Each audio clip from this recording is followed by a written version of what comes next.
Bonsoir et merci à vous toutes et vous tous d'être venus. Je vous souhaite une très heureuse nouvelle année. Et donc nous commençons l'année aujourd'hui avec des chercheuses et chercheurs. Dans le milieu de la recherche, l'image a eu souvent, longtemps, un statut plutôt secondaire. Elle était au service d'eux. Elle accompagnait en général un texte comme une illustration. Mais depuis, disons, une quinzaine ou une vingtaine d'années, il y a beaucoup de réflexions qui ont lieu dans le monde de la recherche et l'image acquiert un statut plus autonome et devient un outil de pensée. Et c'est précisément l'objet donc de l'ouvrage autour duquel nous nous réunissons ce soir. Donc l'urbain par l'image, collaboration entre art visuel et sciences sociales, publié aux éditions Créafis. Et cet ouvrage donc développe la question des collaborations entre les arts et les sciences, et notamment dans le champ urbain. Vous nous direz pourquoi peut-être tout à l'heure. Je salue en passant donc Pierre Gaudin des éditions Créafis, qui est un éditeur courageux, engagé et qui fait un travail de qualité. Donc on est très heureux de se retrouver autour de ce livre qu'il a publié ce soir. Je vous présente tout d'abord les trois co-directrices de l'ouvrage. Donc Anne Jarrijon, qui est juste à côté de moi. Elle est anthropologue et photographe vidéaste. Elle est maîtresse de conférences à l'école d'urbanisme de Paris et chercheuse au sein du laboratoire Ville, Mobilité, Transport à l'université Gustave Eiffel, École des Ponts et Chaussées. Ses travaux, à la croisée de l'anthropologie visuelle et de l'ethnologie, portent sur l'expérience et les imaginaires urbains contemporains dans une démarche à la fois critique et sensible. Elle a cofondé et coanime depuis 2012 le collectif de chercheuses et artistes Penser l'urbain par l'image, groupe transversal du LABEX Futur Urbain, dont nous parlerons à plusieurs reprises, puisque à peu près tout le monde ici fait partie de ce collectif. Vous aussi, Philippe? Non, sauf vous, voilà. Il n'y a pas d'homme.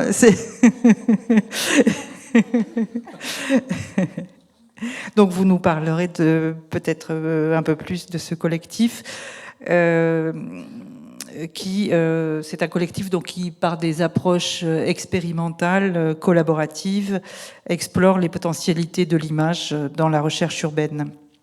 Anne Jarrijon a co-réalisé plusieurs web documentaires avec ce collectif. Elle est également membre des ateliers Varon et du comité scientifique du forum Vie Mobile, auquel appartient aussi Hortense. Appartenait, voilà. Et je vous renvoie bien sûr aux publications d'Anne Jarrijon que je ne vais pas énumérer ici. Cécile Cuny est photographe et sociologue. Elle est maîtresse de conférences à l'école d'urbanisme de Paris et chercheuse au Lab Urba de l'université Gustave Eiffel. Elle est co-responsable du groupe transversal donc du LABEX Futur Urbain Penser l'urbain par l'image, dont on vient de parler depuis sa création en 2012. Ses travaux sont à la croisée de la sociologie urbaine, politique et visuelle. Ils portent sur l'espace ouvrier, l'urbanisme participatif et les collaborations entre les arts et les sciences sociales. Elle a participé à plusieurs programmes de recherche internationaux sur la démocratie participative et assuré la direction scientifique d'un programme de l'Agence nationale de la recherche sur les mondes ouvriers de la logistique, auquel a également participé Hortense Souachet, qui est en train de sourire. Le travail de Cécile Cuny peut prendre plusieurs formes: exposition photographique, réalisation de web documentaires et publication d'articles et d'ouvrages. Je citerai notamment la monographie Changement urbain et démocratie participative à Berlin, aux éditions de la Maison des sciences de l'homme en 2014. Alexa Ferber, donc la troisième co-directrice de l'ouvrage, Alexa est professeure à l'Institut d'ethnologie européenne de l'Université de Vienne en Autriche. Elle travaille dans les domaines de l'anthropologie urbaine, de la recherche audiovisuelle et de l'anthropologie de la connaissance. Avant de s'installer à Vienne, Alexa Ferber était professeur d'anthropologie et d'ethnographie urbaine à l'université Hafen City de Hambourg, où elle dirigeait le programme d'études culturelles. Sa longue collaboration franco-allemande en matière de recherche remonte à ses années de premier cycle à l'université Toulouse-Le Mirail en études islamiques et à ses recherches sur l'Institut du monde arabe. Alexa Ferber fait partie depuis 2010 donc, de ce fameux groupe de recherche qui s'appelait auparavant Photographier la ville, donc en 2010, et qui est devenu le groupe transversal Penser l'urbain par l'image, dont on a déjà parlé. Je vous renvoie bien sûr à ses publications d'articles et ouvrages, et notamment à sa monographie sur le travail de représentation à l'exposition universelle, donc en 2006. Alexa Ferber est coéditrice de plusieurs revues dans le domaine des sciences humaines. Philippe Bazin est photographe et chercheur en arts plastiques.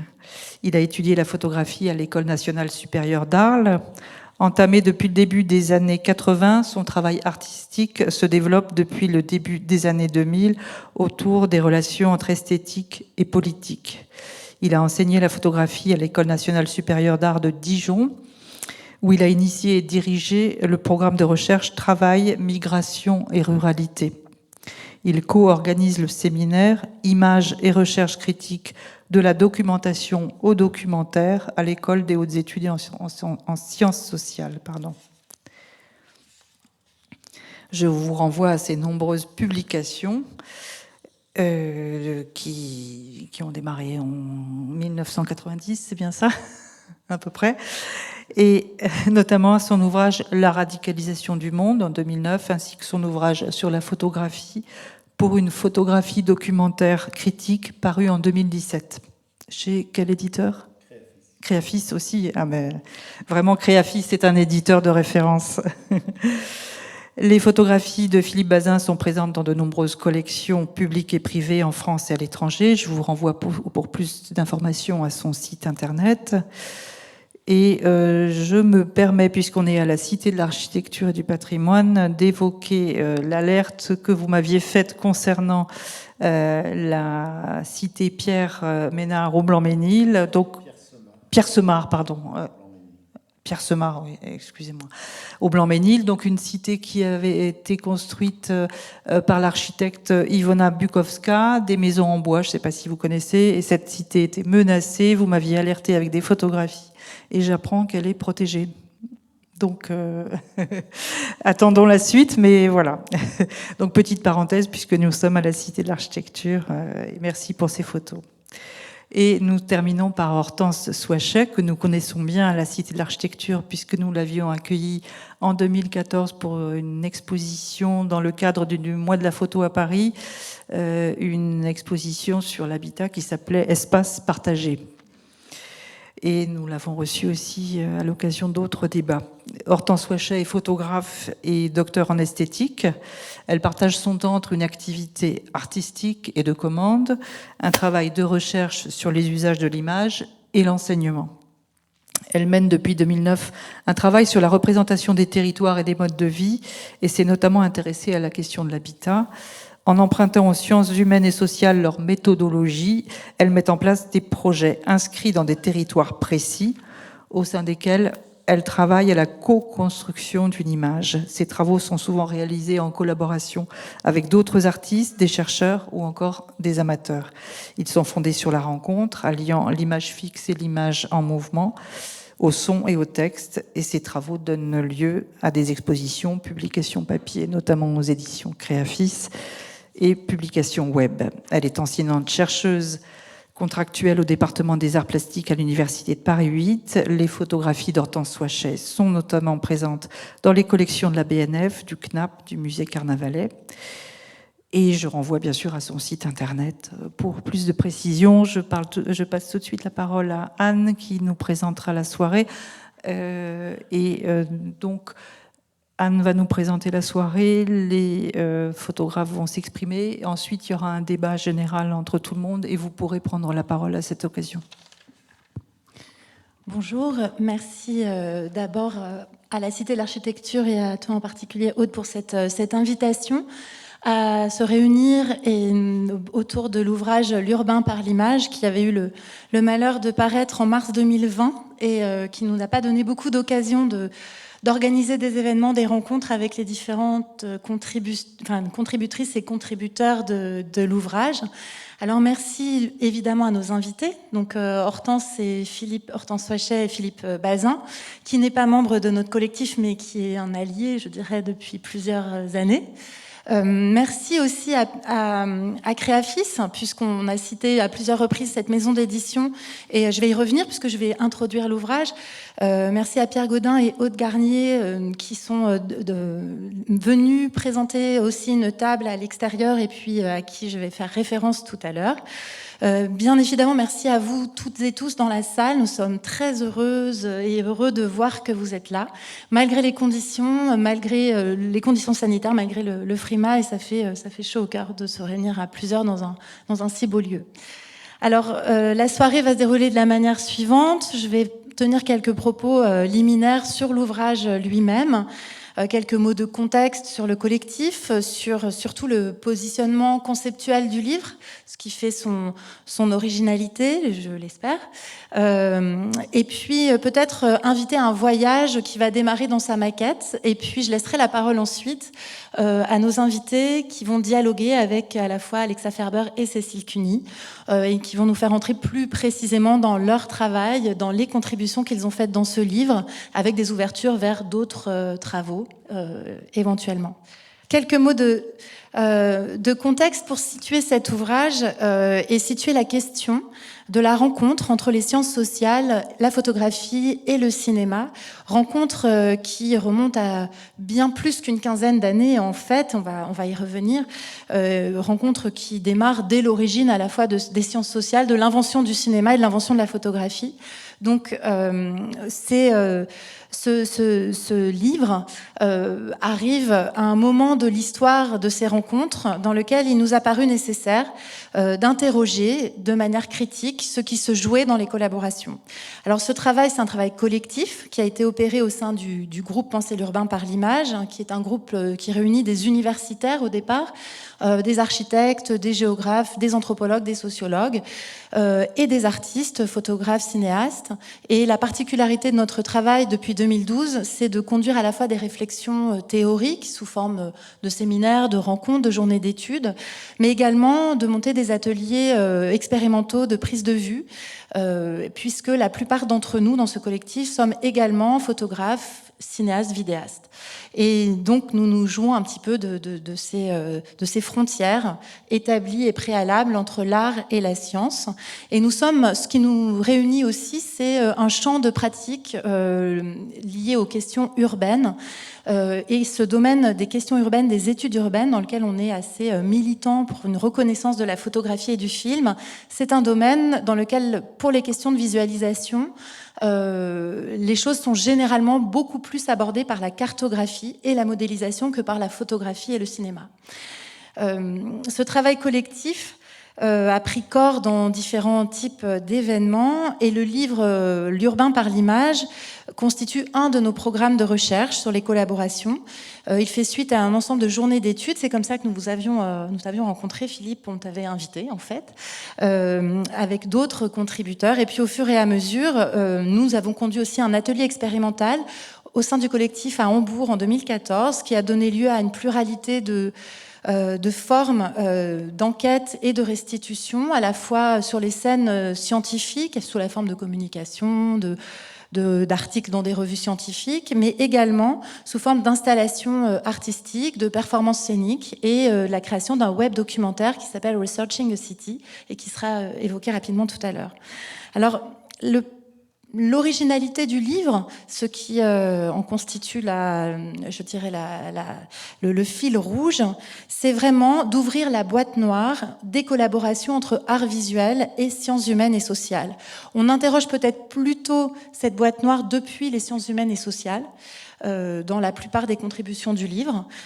Parfois, c'est plutôt à partir de l'apport des sciences sociales dans le monde de l'art aussi que les questions se posent. Alors, non, pour l'instant. Pour l'instant, restons sur la couverture à peine entrouverte du livre. Ces collaborations, donc, existent depuis toujours et elles sont de plus en plus souvent valorisées depuis une quinzaine d'années, pour le coup, effectivement. Surtout dans le monde, pour la partie artistique, dans le monde de la photographie et du cinéma documentaire. Et dans le monde de la recherche urbaine, ces collaborations, quand elles se déploient et quand elles sont mises en avant, renvoient beaucoup la recherche à sa dimension sensible. Donc c'est sous ce terme qu'elles sont saisies. Mais en fait, traditionnellement, si ces collaborations existent depuis longtemps, elles sont rarement interrogées.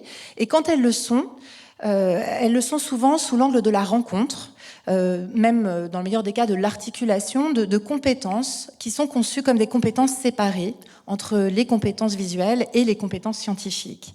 Cette espèce d'évidence a des effets puisque ça a tendance à rigidifier en quelque sorte la manière de produire de la connaissance. En recherche, on dirait les épistémologies, puisque effectivement, elles sont intrinsèquement liées à des compétences souvent pensées comme irréconciliables par des spécialistes, notamment des chercheurs qui s'intéressent au rôle ou à la possibilité de la photographie, par exemple, de trouver sa place dans le langage scientifique. Et pourtant, de véritables affinités se créent et font même apparaître des proximités très, très fortes qui nous semblent des proximités à la fois concrètes et théoriques, mais surtout des proximités qui ne sont pas seulement des métaphores entre les démarches artistiques et certaines démarches scientifiques. Alors dans notre travail et dans notre ouvrage, nous avons eu à cœur de nous focaliser sur des travaux qui vont outrepasser les frontières académiques, qui vont se jouer des fausses frontières de l'art et de la science, pour reprendre les termes de l'anthropologue cinéaste Eliane Delatour, qui est une des contributrices de cet ouvrage aussi et qui aurait dû être là, mais finalement elle n'était plus disponible. Pour de très bonnes raisons, elle est en train de repérer son prochain film. Donc elle est sur le terrain dans l'action. En tout cas, Eliane Delatour incarne cette posture en fait de la chercheuse artiste qui joue tous les rôles et qui se joue des frontières. Dans ce livre, on adopte une posture ethnographique et on essaye donc d'analyser de façon démultipliée le fonctionnement même des collaborations, leurs pratiques, leur temporalité, les arrangements matériels, les objets qui se produisent, les différentes scènes sociales auxquelles donnent lieu ces collaborations, mais également les techniques, la technologie mobilisée, et aussi évidemment les références et les catégories qu'on va mobiliser pour travailler ensemble. Ce qui nous intéresse beaucoup, et parce qu'on l'éprouve dans nos propres travaux, c'est que ces réalisations en commun, collaboratives, conduisent souvent à inventer des formes et à envisager des esthétiques nouvelles, non seulement dans les restitutions des recherches, qu'elles soient artistiques ou qu'elles soient scientifiques, mais aussi dans le processus de travail. Et c'est sur ce type de démarche que nous nous sommes focalisés dans cet ouvrage. Alors ce livre est du coup un manifeste qui valorise des pratiques, des discours, des parcours, des prises de position et même des écritures qui vont assumer de manière très explicite l'épaisseur esthétique qui est nécessaire non seulement à toute démonstration, mais également qui est nécessaire à toute enquête et que la recherche scientifique, y compris en sciences sociales, a parfois tendance à minimiser ou à ne pas prendre au sérieux. Parce qu'évidemment, toute enquête en sciences sociales prend corps dans une forme, et cette forme est à la fois, on peut être considéré, en tout cas nous la considérons nous, comme une critique argumentée d'un ordre du sensible qui préexiste à l'enquête, mais l'enquête produit du sensible également, et qu'on contribue à construire de nouveaux rapports sensibles et esthétiques, et c'est dans ce type de considération que le rapport à l'approche artistique est extrêmement intéressant. Les différentes contributions de cet ouvrage correspondent à des recherches-créations. Donc le terme existe aujourd'hui en France, il est relativement récent, il est assez peu utilisé encore, qui ne se définissent d'ailleurs, ces différentes recherches-créations ne se définissent pas forcément comme ça dans l'ouvrage, mais qui vont explorer des écritures collaboratives de l'enquête à partir de différentes modalités sur des sujets assez différents. Donc aujourd'hui on aura deux entrées plus privilégiées. Mais ce qui nous paraissait intéressant, c'était de chercher à faire un livre avec cette pluralité de contributions qui correspondent à des esthétiques assez variées.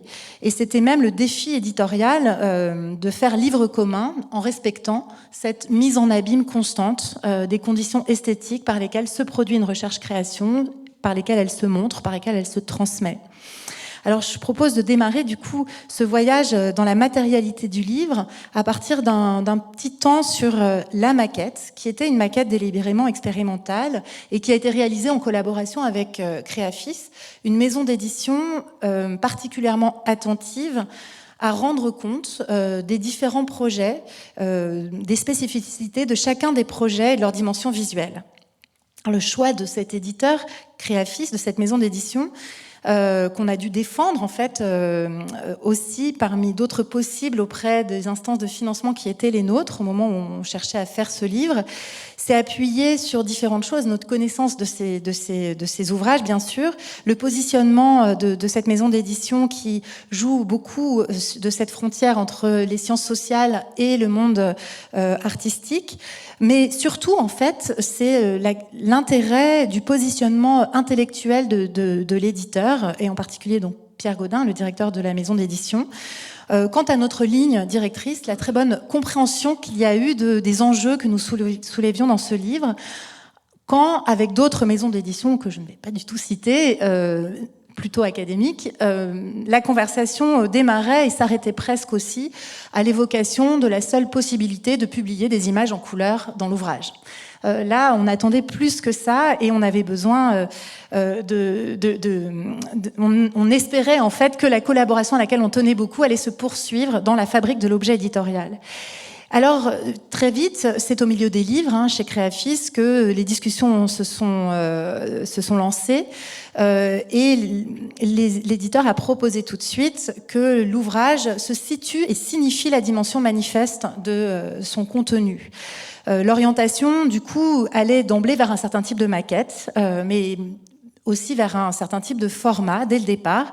L'idée, c'était plutôt de faire non pas quelque chose qui serait un retour d'atelier, alors même que plusieurs expériences d'atelier expérimentaux sont relatés dans l'ouvrage, mais plutôt d'anticiper un classique possible, un classique, un trajet idéalisé d'un classique possible pour ce livre, en tout cas de le signifier comme ceci, ce qui impliquait ce qui impliquait un certain choix de papier, un certain type de couverture également.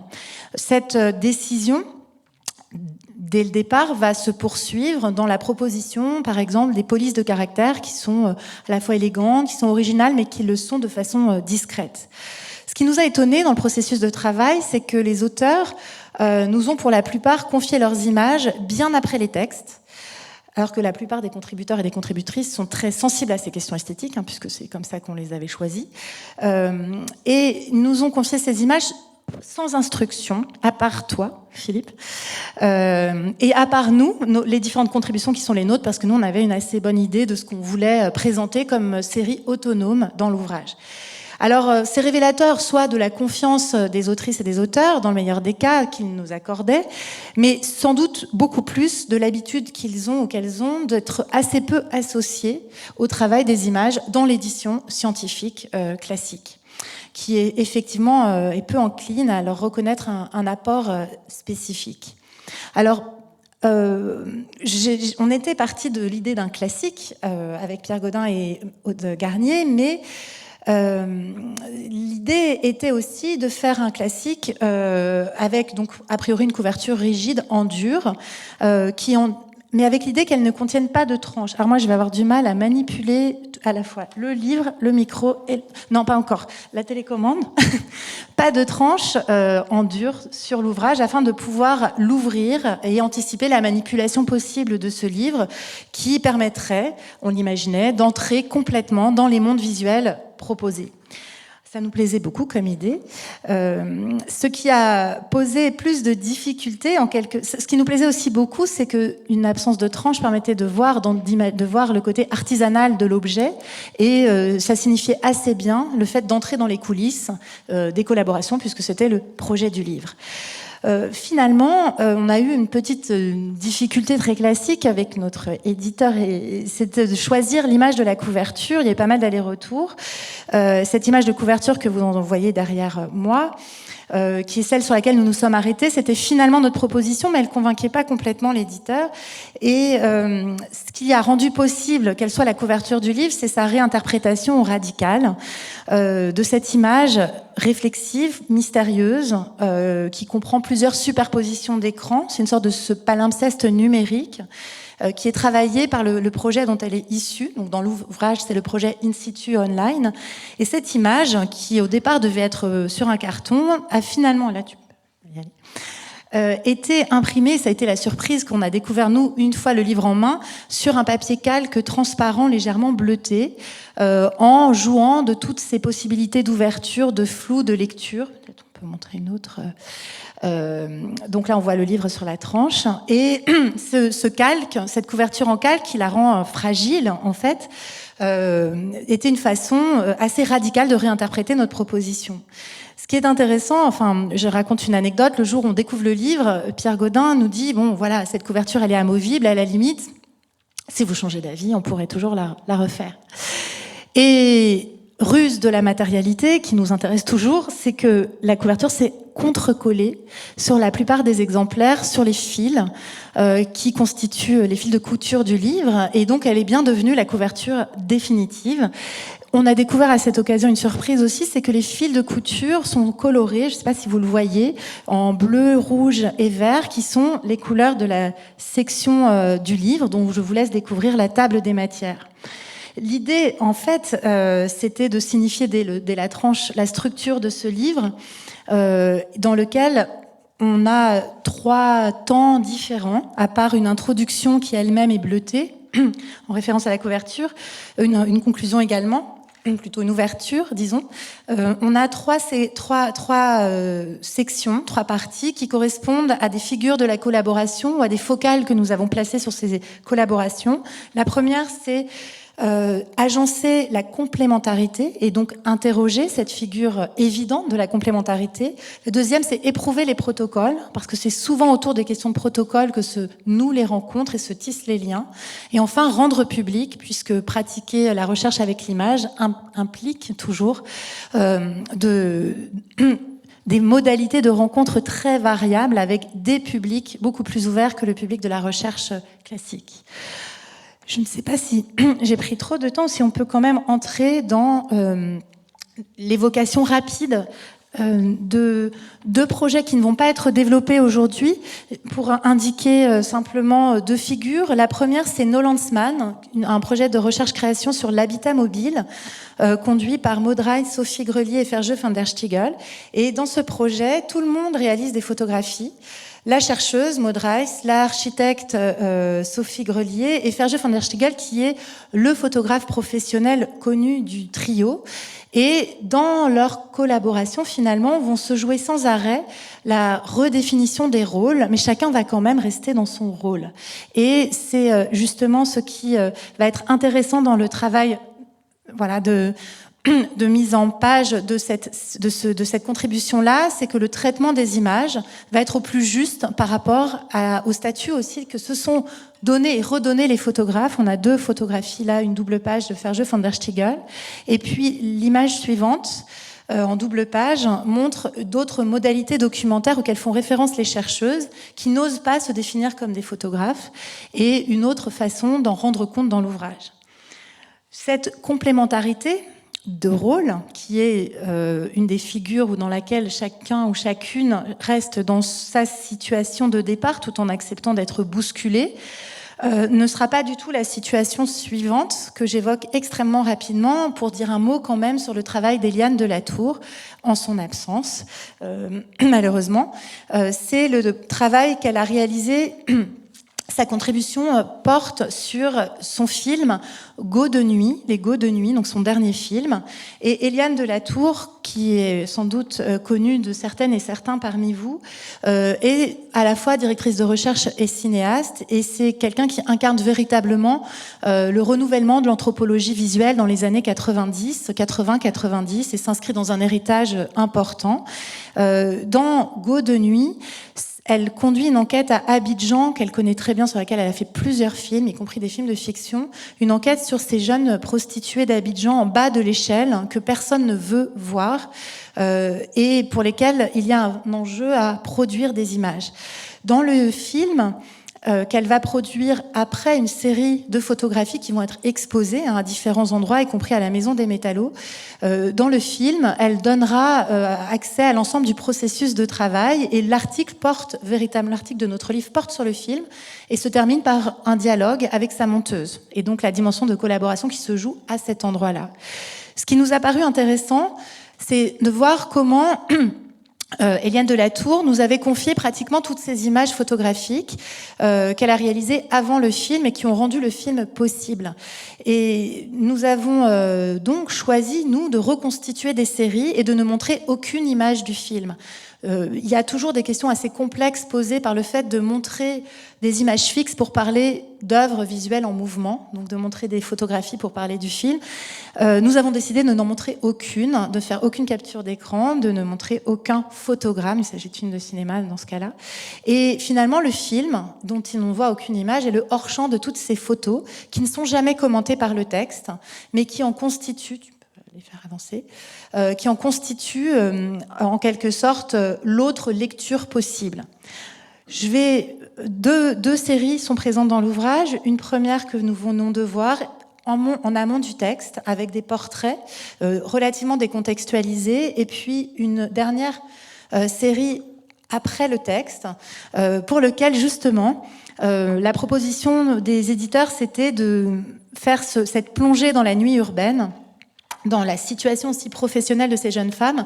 Et nous n'étions pas forcément convaincus par le noir, cette fois-ci, toutes les trois. Et nous avons discuté avec Eliane de la Tour, et ce dialogue, finalement, nous avons joué un dialogue qui s'est noué à travers nous avec les éditeurs qui ont fait une proposition qui lui paraissait très juste et surtout correspondre à la manière dont elle-même avait exposé ses photographies. Alors ce dialogue, là, nous l'avons laissé, c'est comme ça que ça s'est terminé. Et ce dialogue à travers nous, qui j'essaie de rejouer un peu aujourd'hui, je vais l'achever maintenant en passant la parole à mes collègues pour un dialogue in situ et en direct avec les artistes et chercheurs qui sont présentes et présents ce soir. Merci.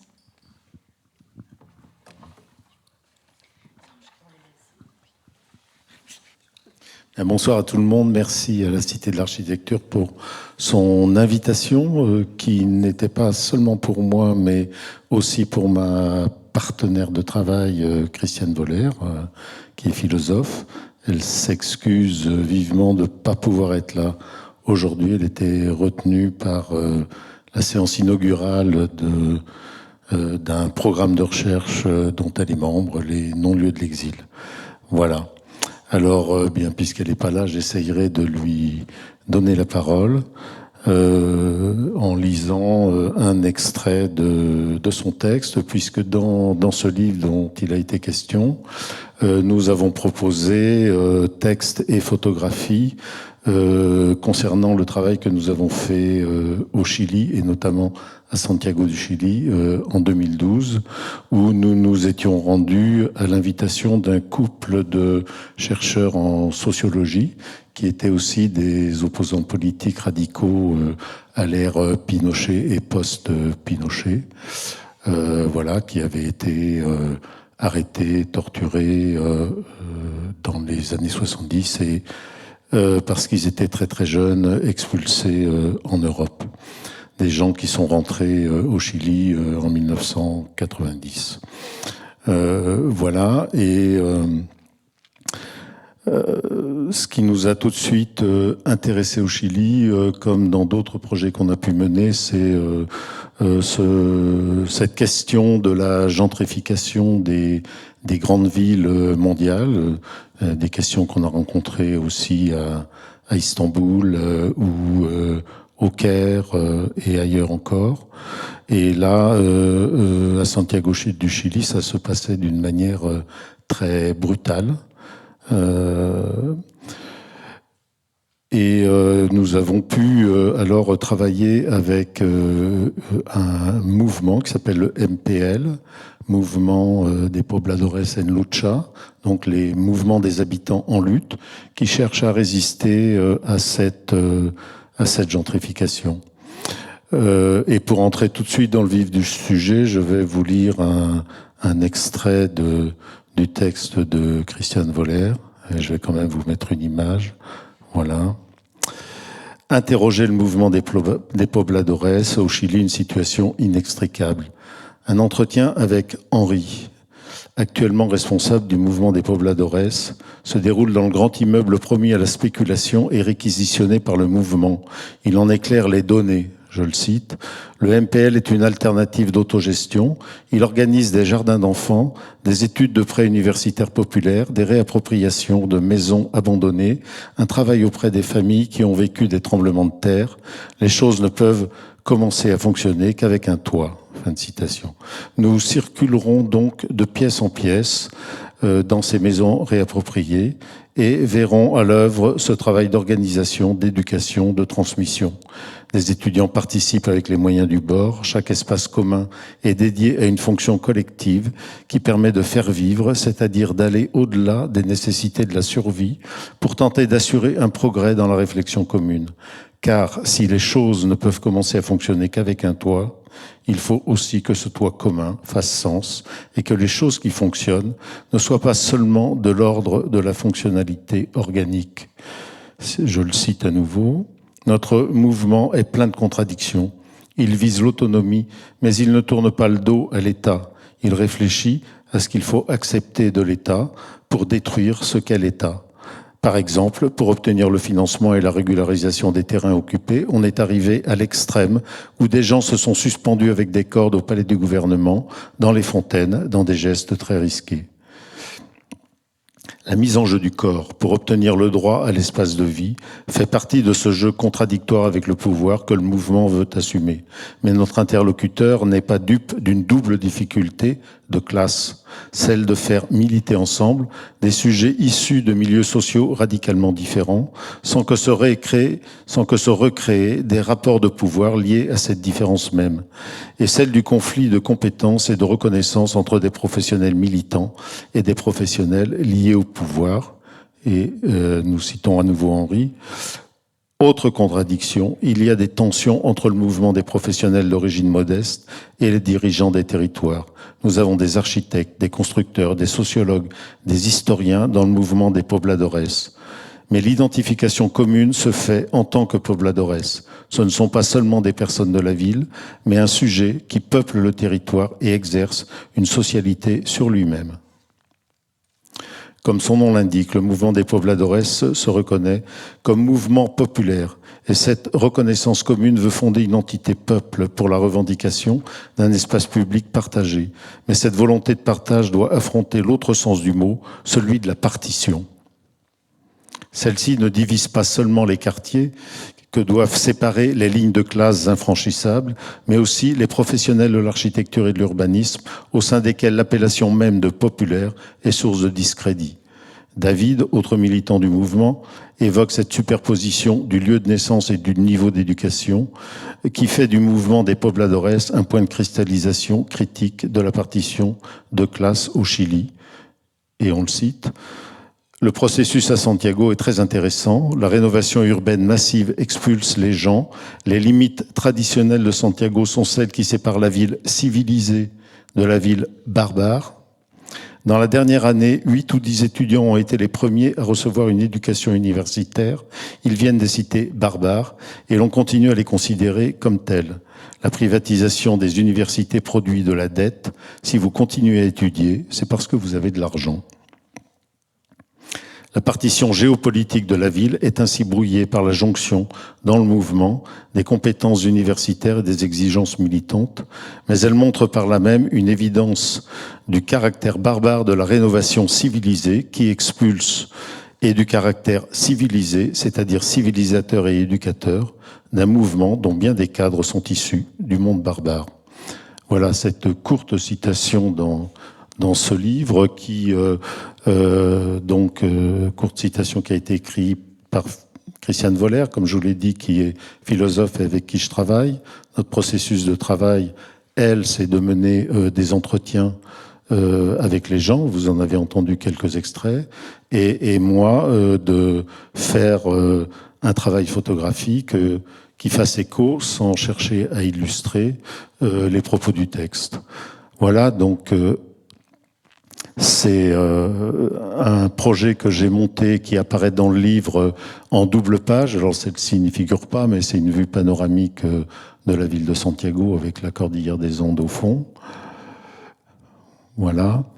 Et je vais vous montrer l'ensemble des doubles pages. Toutes ne figurent pas dans le livre. Voilà comment ça fonctionne. Ben, vous voyez, il était question dans le texte de partition, de séparation, d'affrontement entre deux mondes, qui en tout cas à l'époque en 2012 étaient irréductibles l'un à l'autre, et hélas ça continue. Et donc sur l'image de droite, eh bien ce sont des photographies que j'ai faites en numérique et qui ont été faites dans les lieux de réappropriation par le MPL pour les habitants pauvres, donc dans des maisons comme à Esperanza et dans d'autres quartiers.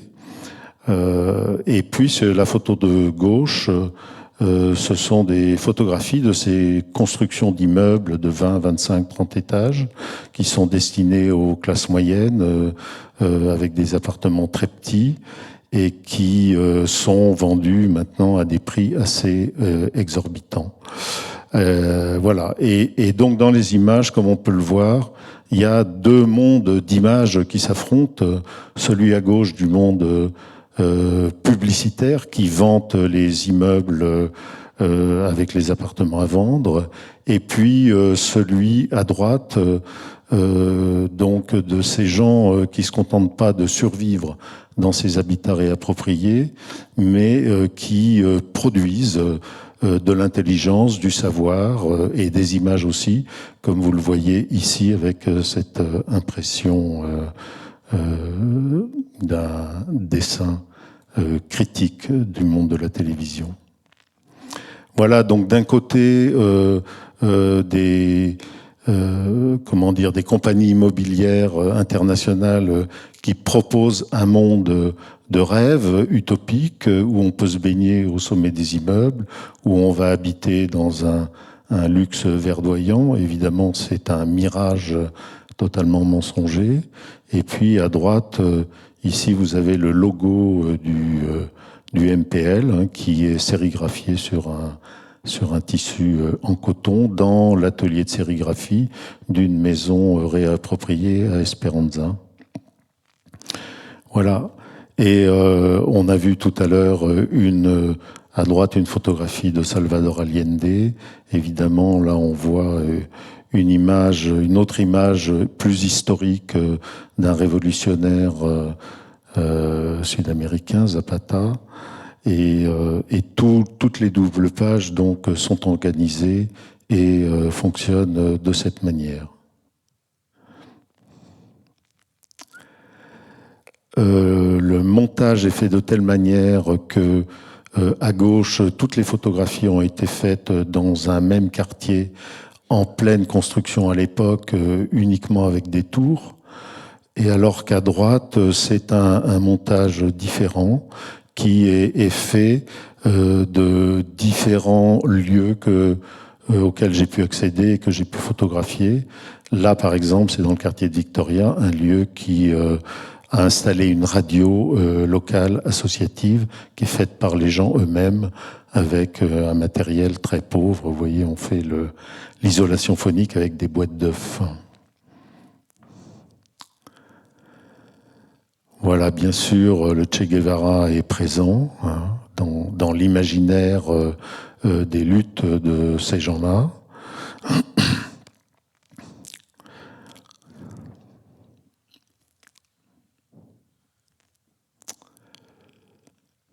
Voilà, à nouveau.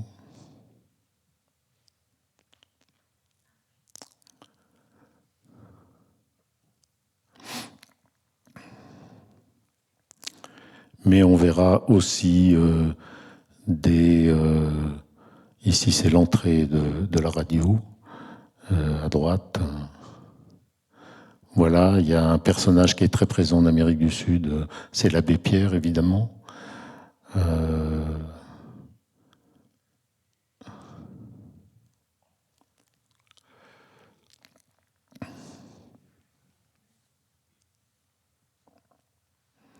Voilà, et donc un certain nombre de productions visuelles faites artisanalement par les gens de ces maisons réappropriées face au déchaînement publicitaire dans la rue des agences immobilières.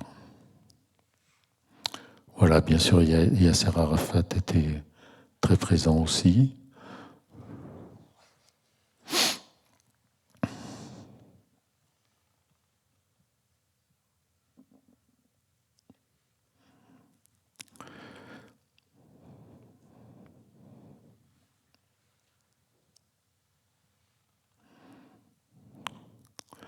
Voilà, ça c'était sur un mur de la Victoria où les visages des grandes figures étaient rassemblés juste à un coin de rue.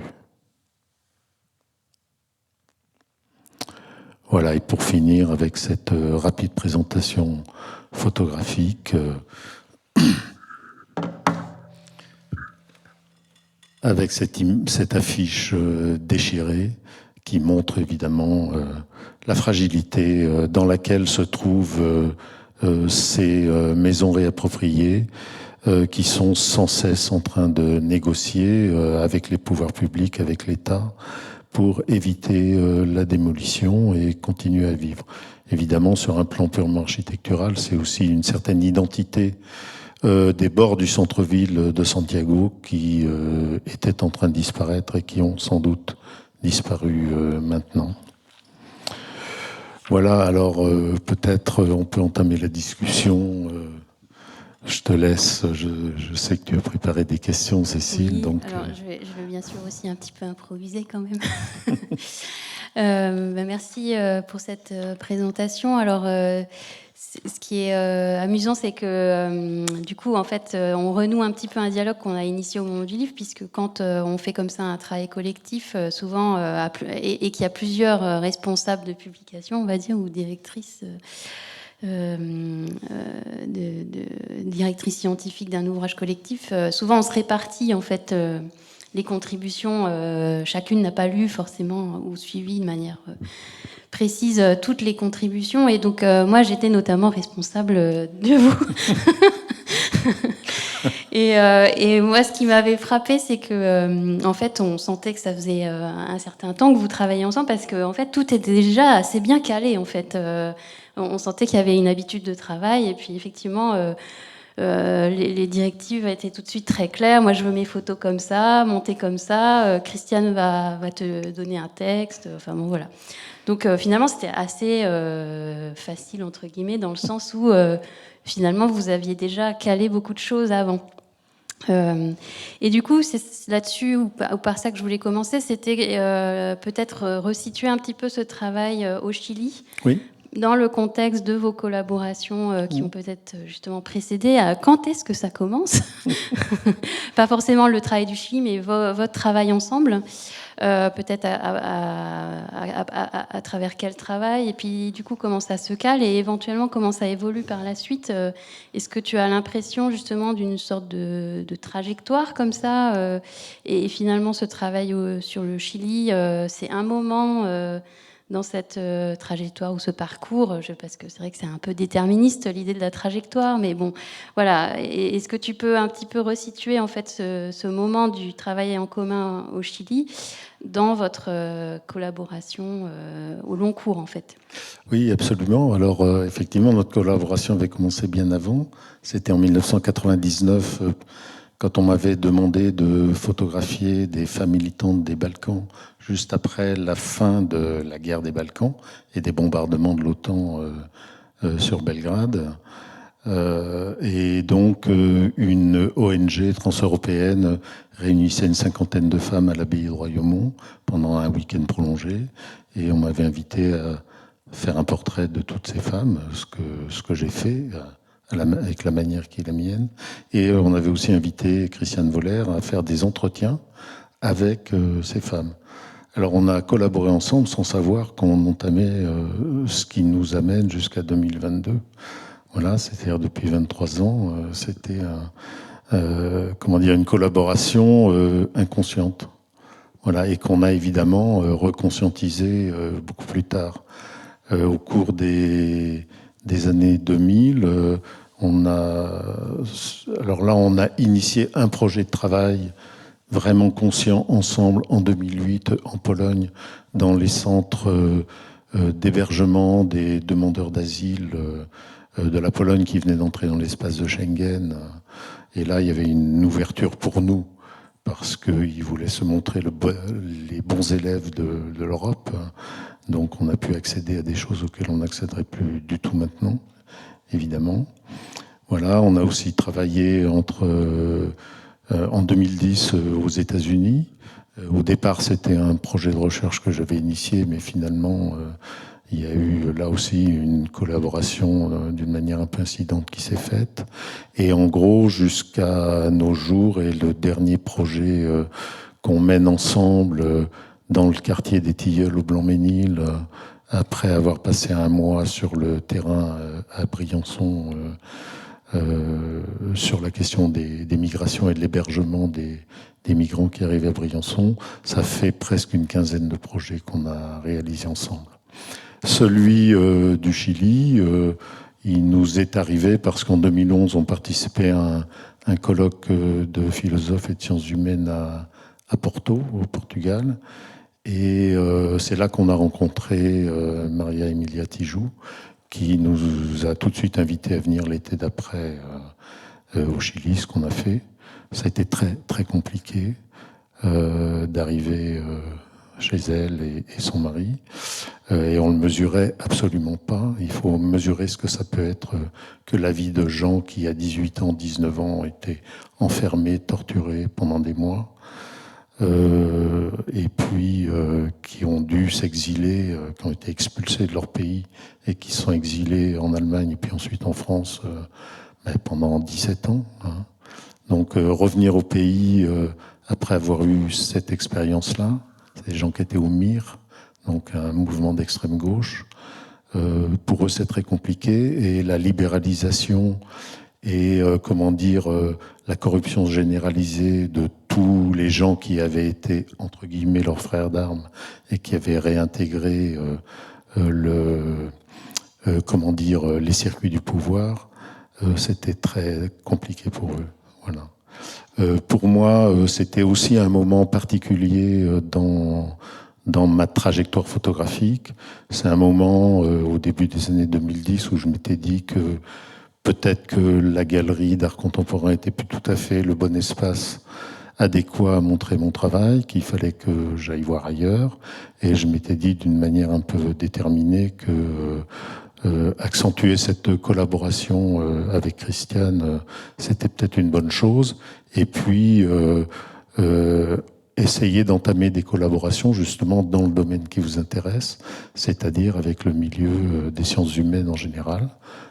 Et entamer, la présentation de mon travail dans d'autres milieux que dans celui qui me paraissait un peu fermé et étroit, pas toujours très ouvert d'esprit, que je fréquentais jusqu'alors. Voilà, et ça a été tout un parcours pendant les années 2010.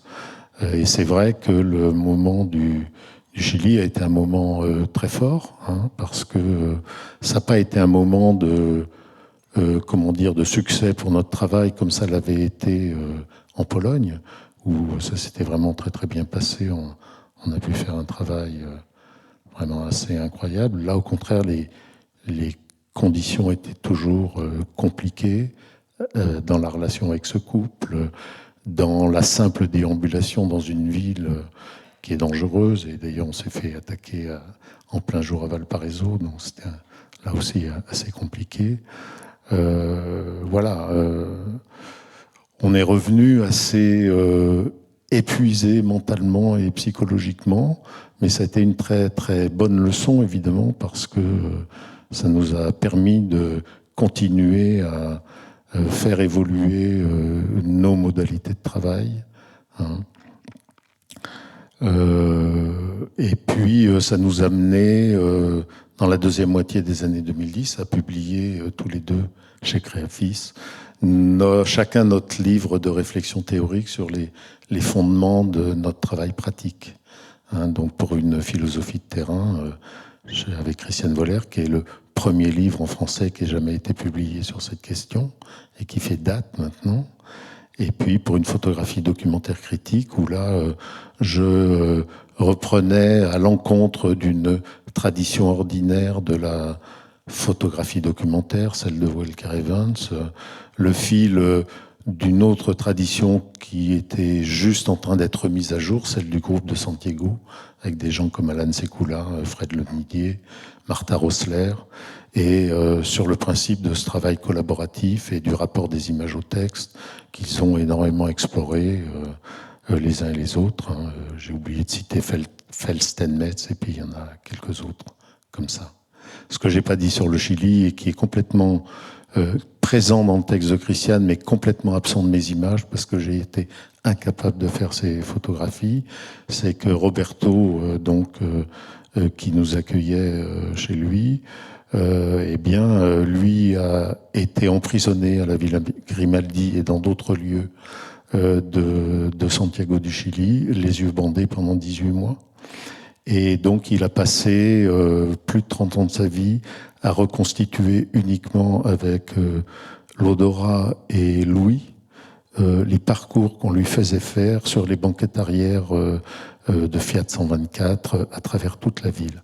Et ça, c'est un vrai projet de recherche qu'il a mené avec un groupe d'une quinzaine de personnes.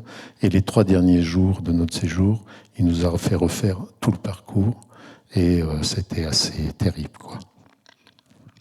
Bon bah du coup je vais rebondir sur certains points parce que du coup ça permet de raccrocher aux questions que j'avais préparées. Peut-être une à laquelle j'ai pensé en t'écoutant avant de revenir sur le travail au Chili, c'était pour rester juste sur les autres collaborations que vous avez pu faire ensemble. Là tu expliques que finalement c'était plus une opportunité. Le travail sur le Chili, mais par la suite, est-ce que ça s'est un peu systématisé? Vous répondez peut-être plus souvent à des commandes, ou enfin voilà, peut-être un peu préciser aussi votre cadre de travail tel qu'il a évolué ou aujourd'hui. Et puis après, j'ai d'autres questions sur Alors, la photographie. La réponse va être très courte. On ne répond jamais à des commandes. On initie nous-mêmes notre travail, tout le temps. Voilà, donc ça c'est depuis le début, sauf la première fois pour les femmes militantes des Balkans, c'était une commande qu'on m'a passée, et je crois que c'est la seule commande de mon travail d'artiste qu'on m'ait jamais passée, et ma réponse était à la condition que je puisse faire mon travail d'artiste, ce qui a été accepté.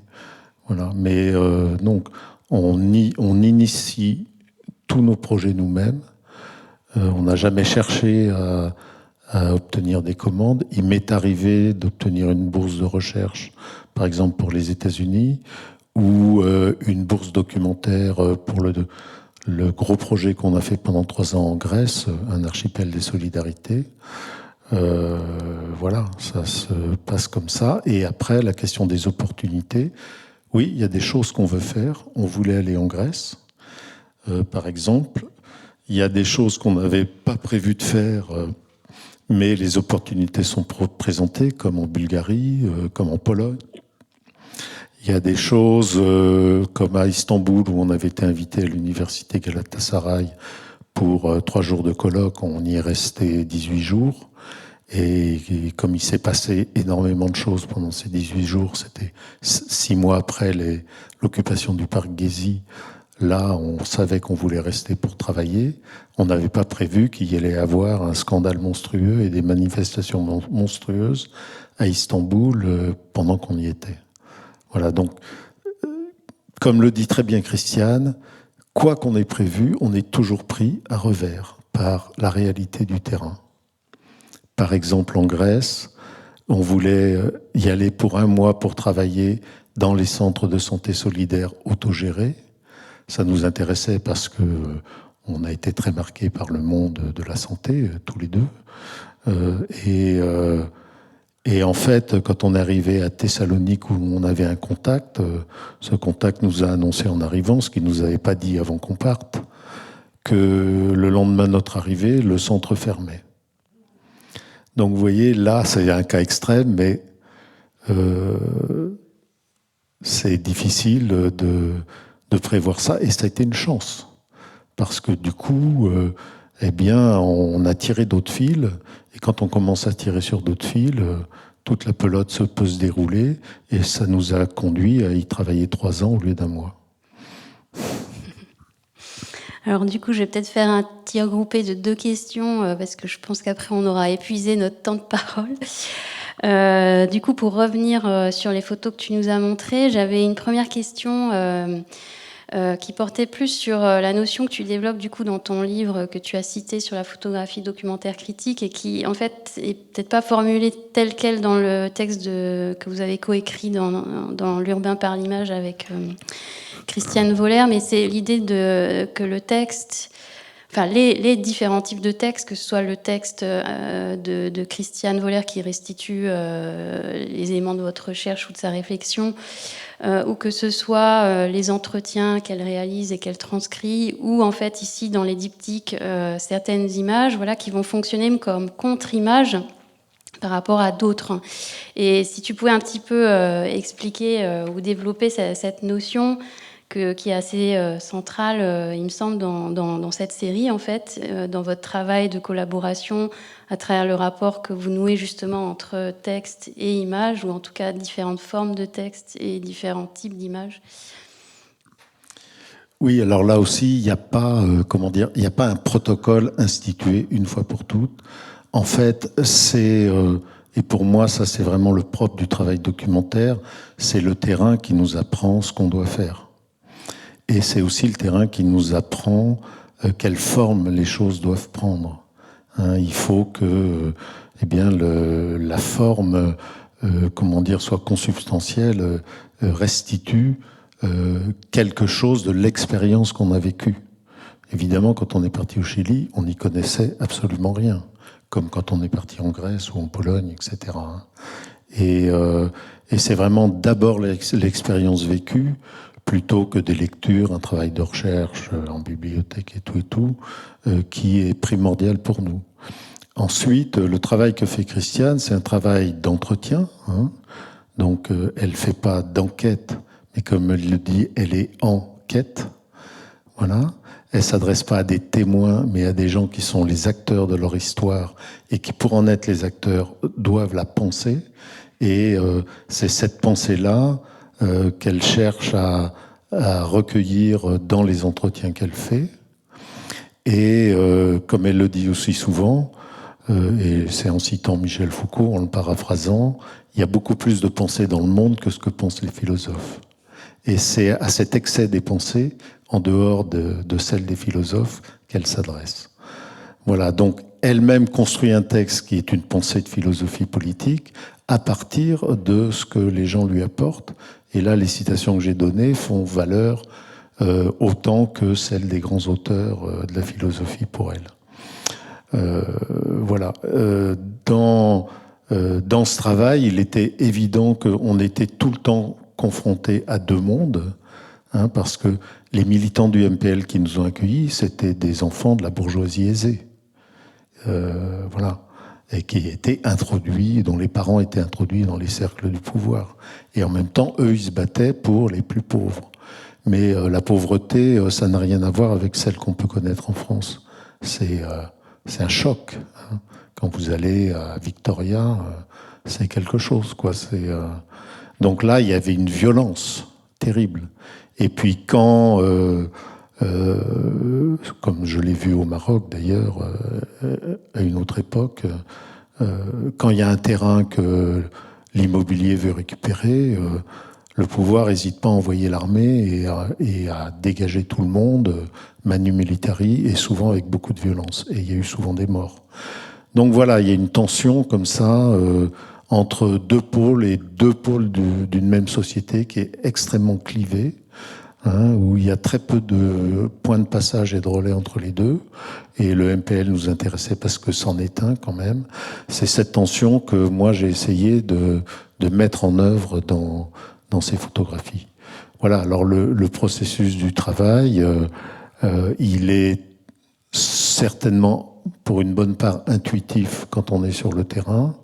Après, comme dans tout travail documentaire, à froid, il y a le retour à l'atelier, à la maison, et voilà, on commence à remettre les choses à plat.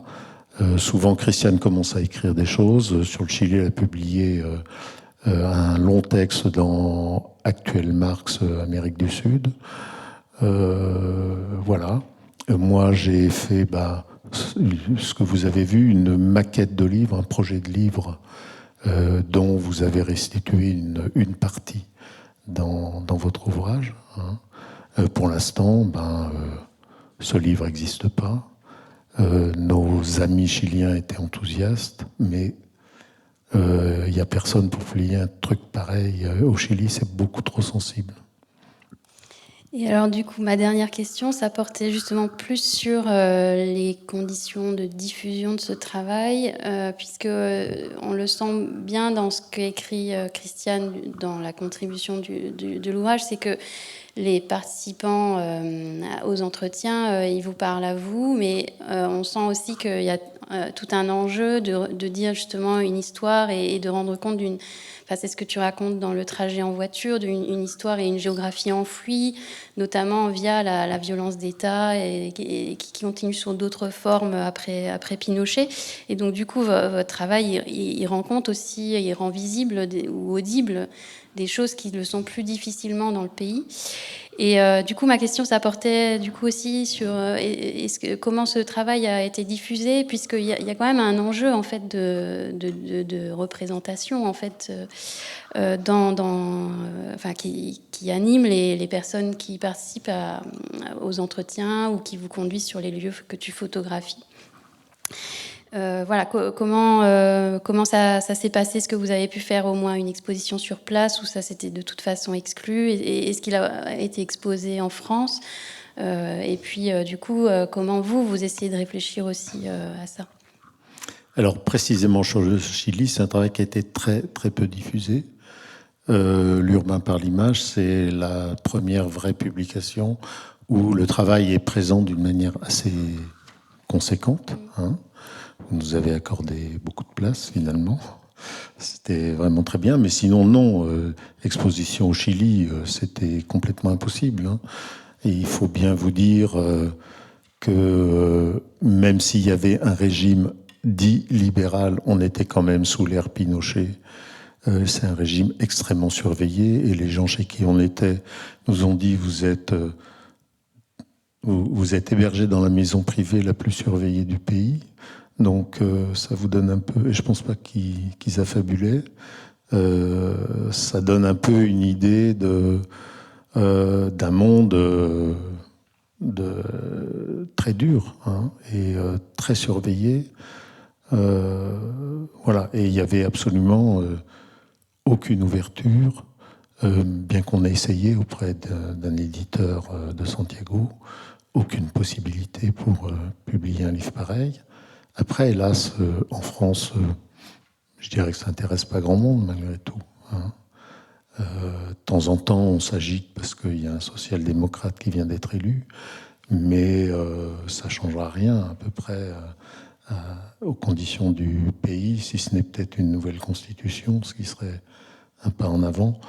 Donc voilà, c'est dans des présentations comme aujourd'hui. J'en avais fait une à l'université de Dijon il y a quelques années, ou dans d'autres dispositifs.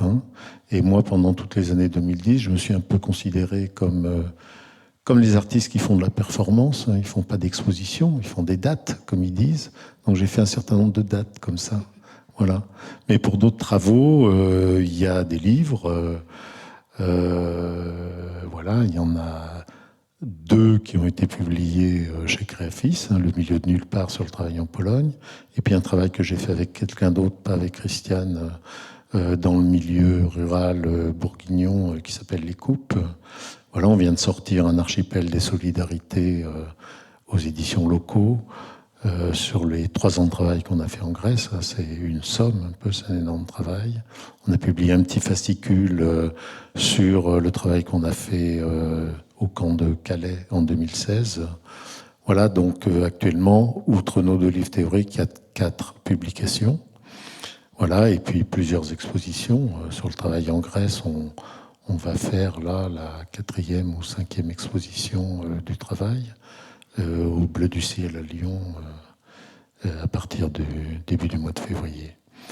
Voilà, des fois ça peut prendre la forme d'une affiche, ça peut prendre la forme de ce qu'on appelait une projection parlée pour le travail en Bulgarie. Projection parlée qui a été achetée par les collections de l'État. Donc voilà, le travail artistique peut prendre différentes formes. Alors, je crois que c'est le mot de la fin. C'est le moment de passer la parole. Signes, que c'est fini. Pour nous, en tout cas. Du coup, je vais céder la place et la parole à Hortense Soaché et Alexa Ferber. Merci beaucoup, Cécile.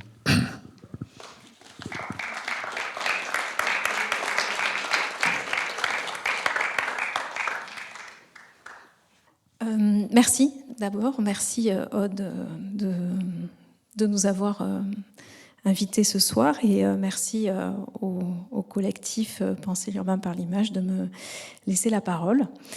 Alors, j'ai 2 contributions dans le livre, une contribution collective avec Anne Jarijon, Lucinda Groef et Viviane Perelmutter sur un projet que nous avons mené toutes les 4, et puis une autre contribution dans le cadre d'un entretien croisé avec Aurélie Pétrel qui a été mené par Anne Jarijon et qui était l'occasion qu'on revienne toutes les 2 sur notre relation à la collaboration. C'est pour ça que pour ce soir, j'ai décidé de ne pas parler que d'un seul travail, mais plutôt de vous proposer de revisiter mon travail à partir de cette question de la collaboration. Pour ce faire, j'aimerais d'abord revenir et parler de la rencontre qui, il me semble, est assez importante dans ma démarche. Alors, rencontre avec des habitants et habitantes, avec des territoires, avec des artistes et avec des chercheurs et chercheuses. Depuis la fin des années 2000, mon travail porte pas mal sur la question de l'habiter. C'est même, ça m'habite, ça me préoccupe pas mal. Et ce qui m'intéresse surtout, c'est de partir à la rencontre de territoires et de ceux qui y vivent. Parce que c'est souvent ce qui va générer, ce qui va faire naître des images, des imaginaires. Et progressivement, ces rencontres, les différents travaux que j'ai menés m'ont conduite à vouloir accorder de plus en plus de place à l'autre dans les projets. Alors je vais faire diffuser les photos et puis je reviendrai après sur leur contenu et pourquoi celle-ci. Donc dans les photos d'intérieur, où on ne voit pas de personnes, je les ai construites, elles sont en fait le fruit d'entretiens, de dialogues, d'échanges avec des personnes rencontrées sur des territoires en particulier, donc là le quartier de la Goutte d'Or à Paris, et elles sont le choix des prises de vue, des angles de vue, en fait déterminés par les échanges que j'ai chaque fois avec les habitants et habitantes avant même les prises de vue. Ce qui me semble important dans nos discussions, c'est vraiment que cette rencontre avec ces personnes vienne nourrir le contenu photographique et que ça détermine la manière aussi dont les photographies vont par la suite être montrées. Donc, dans ces photographies que vous voyez là, elles sont issues de Intérieur, un travail qui a été mené à la Goutte d'Or à la fin des années 2000. Et le point de départ, ça a été de parler d'un quartier, d'un territoire, la zone urbaine sensible de la Goutte d'Or, à partir de ce qu'en font les habitants, la manière dont ils peuvent investir les lieux, la manière dont ils vivent, qu'est-ce qui se passe en fait derrière les façades des immeubles qu'on peut voir quand on traverse ce territoire. Donc c'était déjà un premier pas vers une manière de faire de la place aux personnes chez qui j'allais faire des photos et essayer de déterminer comment petit à petit leur donner quelque part la parole. Pour un autre projet que j'avais eu donc l'occasion d'exposer ici, qui s'appelle Espace partagé, l'enjeu était ce qui m'intéressait, c'était de partir à la rencontre d'habitants, mais d'habitants de quartiers de logements sociaux ordinaires, et d'à la fois effectuer un travail photo, mais aussi de recueillir la parole de ces personnes, faire des entretiens avec ces habitants et habitantes, et de montrer ces quartiers, non pas de l'extérieur. Il y a pas mal de travaux tout à fait honorables qui montrent des quartiers de logements sociaux, les parties communes, souvent délabrées. Moi, ce qui m'intéressait, c'était d'abord de travailler sur des quartiers plutôt ordinaires, dont on parle pas forcément, mais aussi de les montrer de l'intérieur, de montrer encore une fois ce qu'en font les habitants. Et qu'est-ce qu'on voit, qu'est-ce qu'ils voient et elles voient de ces quartiers depuis chez elles.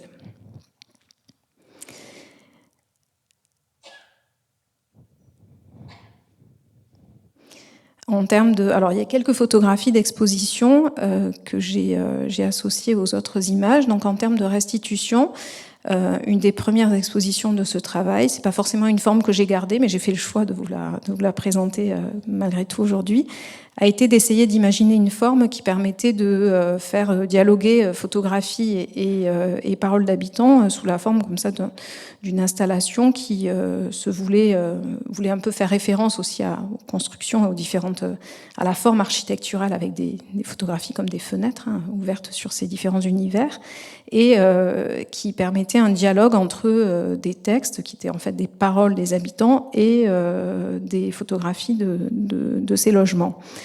Donc ça, vraiment la parole et le fait de laisser de la place à la personne a évolué progressivement dans mon travail jusqu'à et qui s'est poursuivi dans d'autres travaux comme une résidence, un projet que j'ai mené à Berriac, dans l'Aude, à proximité de Carcassonne, qui a un travail qui est fondé sur une collaboration avec des femmes gitanes d'une communauté, enfin des femmes qui vivent dans un quartier qui s'appelle le quartier de l'Espérance à Berriac, et avec ces femmes avec lesquelles au départ il s'agissait d'imaginer une forme, un travail qui pouvait éventuellement être un dialogue entre des photographies que j'allais produire et des photographies qu'elles produiraient elles.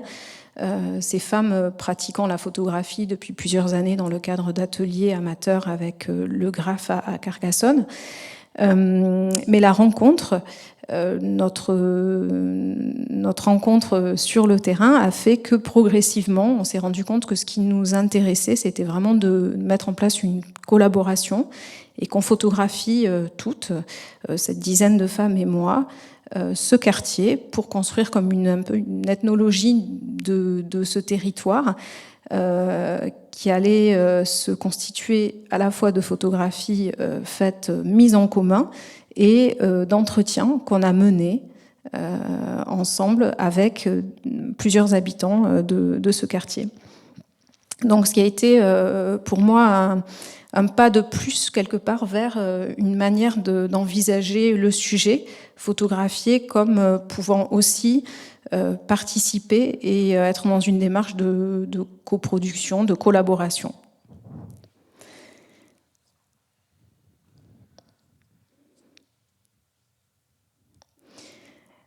Et puis, pour continuer sur cette question de la rencontre, il y a la rencontre aussi avec le groupe Penser l'urbain par l'image, que j'ai envisagé comme une occasion de poursuivre une réflexion sur des dialogues possibles entre les disciplines, arts et sciences humaines et sociales, mais aussi sur la manière de collaborer en partageant des méthodologies communes. Là, les photographies que vous voyez sont extraites du livre. Alors, certaines sont extraites du livre L'urbain par l'image, et notamment de l'article consacré à l'expérimentation in situ online, qui porte sur une expérience d'immersion urbaine en ligne et in situ. Cette expérience, elle a donné lieu à la construction d'une vidéo principale associée à 3 vidéos plus courtes qui ont été réalisées à partir de l'exploration dont Anne a parlé en introduction, qui a été menée dans le cadre d'un workshop à Hambourg. Et suite à cette exploration et au travail visuel qu'on a effectué, on a fait un travail d'écriture de 2 ans pour en concevoir la forme. La vidéo, elle parle à la fois elle parle surtout finalement de notre expérience de collaboration sur du long terme et sur la manière dont on a travaillé le croisement des disciplines entre urbanisme, architecture, anthropologie visuelle, cinéma et photographie. Et l'enjeu, c'était aussi de rendre compte donc de l'élaboration de la réflexion et de la manière dont les idées ont émergé durant vraiment le temps, ces 2-3 jours de workshop. Chaque rencontre, chaque nouvelle collaboration est l'occasion de déterminer des manières de faire singulières qui vont amener à interroger la méthode employée, les modalités de production et de diffusion des images. Donc, quelque part, comment on va faire pour collaborer. Pour In Situ Online, donc cette expérimentation, ce sont vraiment les contraintes de chacune qui ont déterminé notre place dans l'expérimentation. Pour vous les décrire, on se rend un peu mieux compte sur cette image-là. On se rencontre sur ces images-là sont en fait la construction d'un transect qu'on a mené en commun. Lucinda et Anne donc étant à Hambourg, filmant toutes les deux la ville in situ.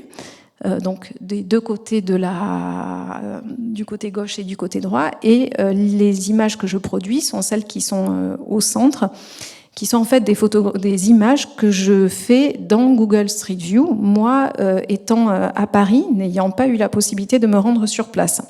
Mais c'est cette contrainte-là de départ qui nous amène à imaginer ce qu'on va faire sur place et la manière dont on va travailler. Il y a une 4e protagoniste dans notre groupe, qui est Viviane Perelmutter, qui est à Hambourg, mais qui est recluse dans sa chambre d'hôtel et qui ne voit Hambourg que à travers les images qu'on lui montre le soir, lorsqu'on se retrouve sur Skype pour parler du travail qu'on a effectué durant la journée. Donc c'est vraiment ces différentes contraintes qui ont déterminé les modalités de collaboration et qui ont fait émerger le sujet même du travail sur les visualisations urbaines, in situ et en ligne. Je vais vous donner je reviendrai après, je ferai des allers-retours. Je vais vous donner un 2e exemple en parlant d'un autre projet qui n'est pas cité dans le livre, mais qui a été mené en relation avec Penser l'urbain par l'image, qui est On n'est pas des robots, qui est une recherche ethnovisuelle coordonnée par Cécile Cuny et qui porte sur les ouvriers et ouvrières de la logistique. Au sein de cette recherche, ce qui nous a intéressé, ça a été d'interroger aussi les différentes modalités de collaboration et d'emprunt de protocoles pour les mettre à l'épreuve du terrain et de leur mode de partage. Donc il s'agissait de partir d'un même sujet, qui était l'impact d'un secteur d'activité, celui de la logistique, sur les ouvriers et ouvrières qui y travaillent, et de déterminer ensemble, c'est-à-dire au sein d'une équipe d'une dizaine de chercheurs et chercheuses, et surtout plus particulièrement avec Cécile Cuny et Nathalie Moradjer, nos 3 photographes de l'équipe, les méthodes dont on allait s'inspirer, les expérimenter, les adapter au terrain, à la sensibilité de chacune, et éventuellement les mettre de côté. Cette recherche, elle a donné lieu à plusieurs temps, plusieurs parties. Il y a une première partie du travail qui portait sur l'observation des zones, pour laquelle on avait envisagé au départ de mettre en place un observatoire photographique en s'inspirant d'une méthode assez connue dans le champ de la photographie. Mais finalement, on s'est rendu compte que la rigueur de la méthode nous semblait pas convenir à l'approche, et on a souhaité s'inspirer d'autres protocoles qui nous correspondaient plus. Moi, j'avais envie de partir de la méthode des transects, telle que la pratique un autre photographe qui s'appelle Laurent Malone. Ça a été mon point de départ, mais méthode que j'ai souhaité faire évoluer en traversant les différentes axes qui constituent les 2 zones logistiques sur lesquelles je travaillais, en réalisant à différents moments, enfin différents endroits de ces axes, des prises de vue des 4 points cardinaux pour rendre compte des espaces et de leur construction. Donc là, vous avez à la fois, vous aviez un des quadriptyques faits à Bussy-Saint-Georges et un autre à Saran, à côté d'Orléans, qui sont donc les 2 terrains sur lesquels j'ai travaillé. Puis, il y a une deuxième partie de cette recherche au long cours, qui visait à donner la parole aux manutentionnaires de la logistique. Et pour ce faire, on s'est inspiré de la méthode des itinéraires de Jean-Yves Petitot, dont il est question à 2 reprises dans le livre, à la fois dans l'entretien avec Bernard Renoux, mais aussi dans l'article à travers la Hafen City. Et là, pareil, on a eu envie de faire évoluer ce protocole afin qu'il corresponde au mieux au regard que chacune voulait porter sur les espaces et sur les personnes rencontrées. De mon côté, j'ai opté pour un travail qui allait être plus distancié du dispositif de l'itinéraire, en travaillant plus lentement, en optant pour l'utilisation du moyen format argentique et en me détachant davantage de ce qui allait se passer entre la personne interviewée et la personne intervieweur. Et pour finalement travailler plus sur la relation entre les lieux choisis par la personne interviewée et sa présence dans l'espace. On voit que pour ces différentes collaborations, on est souvent on peut être à plusieurs sur le terrain, en tout cas pour ce qui est des collaborations que je mène. Donc il ne s'agit pas d'une compilation ou d'une rencontre fortuite dans l'après-coup de l'élaboration d'un travail, mais bien, moi ce qui m'intéresse, c'est de concevoir et de faire ensemble dans un même espace-temps.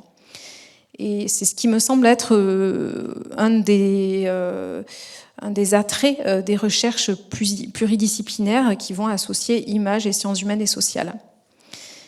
Je voulais justement... j'avance un peu vite, je reviendrai en arrière, m'arrêter sur un autre exemple qui est issu d'une collaboration développée dans le cadre d'une commande cette fois-ci, mais une commande plutôt carte blanche, une commande comme en parlait tout à l'heure Philippe, des commandes où vous avez vraiment l'opportunité de faire un peu ce que vous voulez.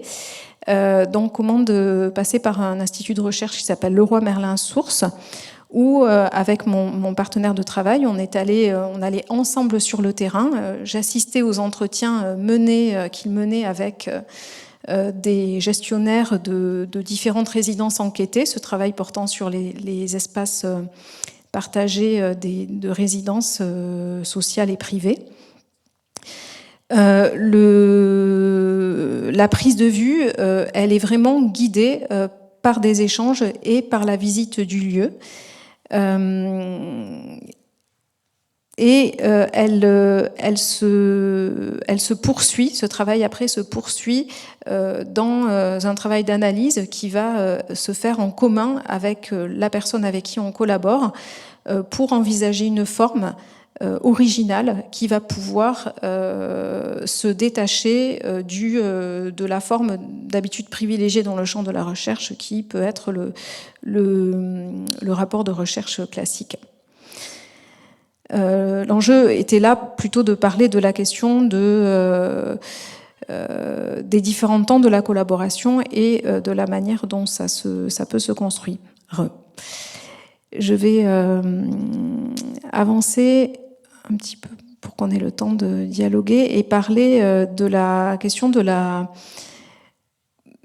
d'une interrogation sur ce que disent des images sur le sujet traité et comment ne pas faire finalement des illustrations de la recherche.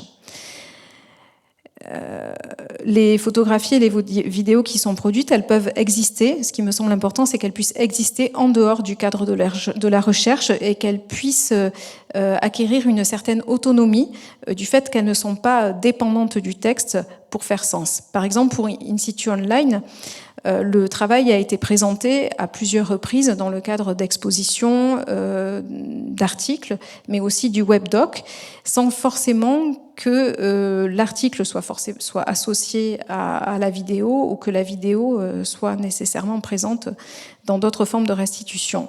Pour On n'est pas des robots, dont je parlais tout à l'heure, la recherche, elle a surtout donné lieu finalement à un livre qui était présenté tout à l'heure à l'entrée de la salle, mais aussi et surtout à des expositions dans plusieurs lieux en France, notamment à la maison Robert Doisneau à Gentilly, à Lectoure, au centre au Graphe à Carcassonne.